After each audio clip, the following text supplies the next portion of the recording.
네, 오늘로 2017년도 채 일주일이 남지 않았습니다. 어느 분야 한 부분 안 그런 곳이 없지만 올해 법조계는 사상 초유 대통령 탄핵 심판 등 정말 파란만장하게 지나가고 있습니다. 법률방송이 2017년 대한민국 법조계 10대 뉴스를 꼽아봤습니다. 카드로 읽는 법조 장한지 기자가 전해드립니다. 주문, 피청구인 대통령 박근혜를 파면한다.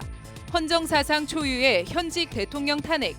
박 대통령을 파면함으로써 얻는 헌법 수호의 이익이 파면에 따르는 국가적 손실을 압도할 정도로 크다는 헌재 결정문.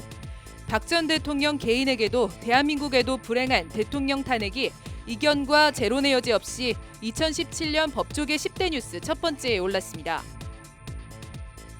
법조계 10대 뉴스 두 번째는 헌정사상 첫 대통령 탄핵을 야기한 비선실세 최순실 국정농단 재판이 꼽혔습니다. 수백억 뇌물 혐의 공동정범으로 묶인 박 전 대통령과 최순실 씨에 대해 1심 법원이 어떤 판단을 내릴지 주목됩니다. 2017년 법조계 10대 뉴스 세 번째는 세기의 재판이 될 거라던 이재용 삼성전자 부회장에 대한 1심 선고입니다. 박영수 특검은 이 사건 본질은 정치 권력과 자본 권력의 부도덕한 밀착이다라고 이 부회장을 질타했고 1심 법원은 뇌물 등을 유죄로 판단, 이 부회장에 대해 징역 5년을 선고했습니다. 법조계 10대 뉴스 네 번째는 국정원 댓글 원세훈 파기환송심 징역 4년 선고 소식입니다. 국정원 댓글은 정치 관련을 금지한 국정원법과 공직선거법을 모두 위반했다는 것이 법원의 최종 판단입니다. 김기춘 유죄, 조윤선 무죄. 2017년 법조계 10대 뉴스 다섯 번째는 김기춘 전 비서실장과 조윤선 전 문체부 장관, 문화계 블랙리스트 두 사람의 엇갈린 1심 판결입니다. 권력의 최상층부에서 문화예술인들을 종북 세력으로 몰았다. 지난 19일 항소심 결심 공판에서 특검은 김기춘 전 실장에 대해 징역 7년을, 조윤선 전 장관에 대해 징역 6년을 각각 구형했습니다. 법꾸라지에서 구치소 수감자로, 황제 소환자에서 구속 피고인으로 2017년 법조계 10대 뉴스 여섯 번째는 우병우 전 민정수석에 대한 특검과 검찰의 3세판 영장 청구와 우 전 수석 구속이 꼽혔습니다. 직권을 남용해 자신에 대한 특별감찰관의 내사를 방해한 것이 결국 우 전 수석의 발목을 잡았습니다.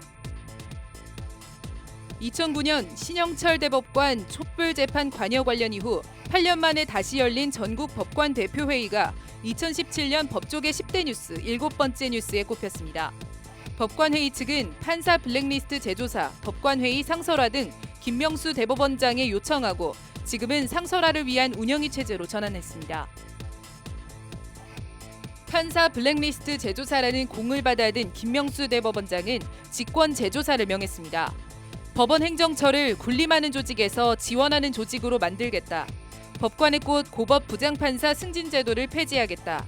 지방법원, 고등법원, 법원 이원화 등 김명수 대법원장 취임과 김명수 대법원발 법원 개혁이 법조계 10대 뉴스 여덟 번째를 차지했습니다.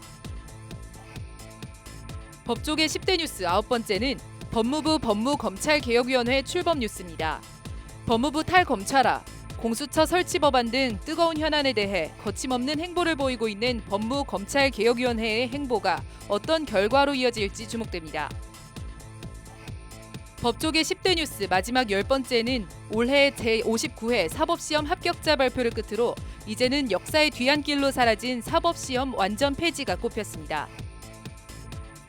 말 그대로 다사다난했던 한국 사회와 법조계, 법률방송은 내년에도 더욱 공정하고 신속하고 알찬 뉴스로 시청자 여러분을 찾아뵙겠습니다. 2017년 법조계 10대 뉴스 법률방송 카드로 읽는 법조 장한지입니다.